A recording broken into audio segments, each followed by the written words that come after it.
కొందరితో కూడా ఆయన కాంబినేషన్ చేశాడు, పేర్లు ఎందుకులే మనకు. కానీ ఇంకా కొందరితో కూడా చాలా కలుపుగోలుగా ఉన్నాడు.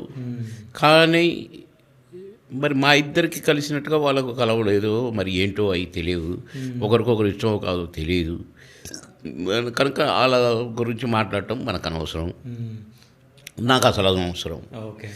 అంటే ఇక్కడ సేమ్ సిచ్యువేషన్స్ కొన్ని ఎదురైనాయి సార్ మీకు. అంటే మీ అబ్బాయి గారు చనిపోవడం కానీ, సార్ వాళ్ళ అబ్బాయి చనిపోవడం కానీ, అంటే ఇక్కడ మీరు ఏమైనా షేర్ చేసుకుంటుండేనా? అంటే మన ఇద్దరికి ఇట్లా జరిగింది అది ఇది అని చెప్పేసి.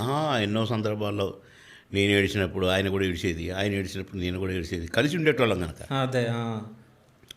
ఒకసారి మాత్రం ప్రశ్న వేశాడు నాకు, ఏరా మనం ఎవరికి అన్యాయం చేయలేదురా, దేవుడు ఏంటిరా ఇట్లా పెట్టాడు మనకంటే. అన్నా, దేవుడు మనల్ని అందరినీ నవ్వించంటురా అని మనం ఏం చేసినా నవ్వేటట్టుగా చేశాడు కదా. మనతో చేయించాడు, ప్రేక్షక దేవులతో అనిపించాడు, సినిమా పెద్దలతో అనిపించాడు. మరి దానికి రివార్డు ఇవ్వాలిగా. ఆ రివార్డు మీరు ఇంతమందిని ఇన్ని రకాలుగా నవ్విస్తారా మీరు?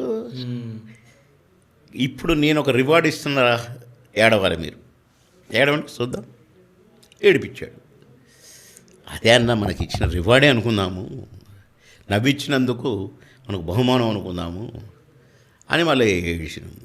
అట్లే చాలా సందర్భాలు అయినా మళ్ళీ మేము ఎప్పటికప్పుడు మామూలుగానే ఉండేది.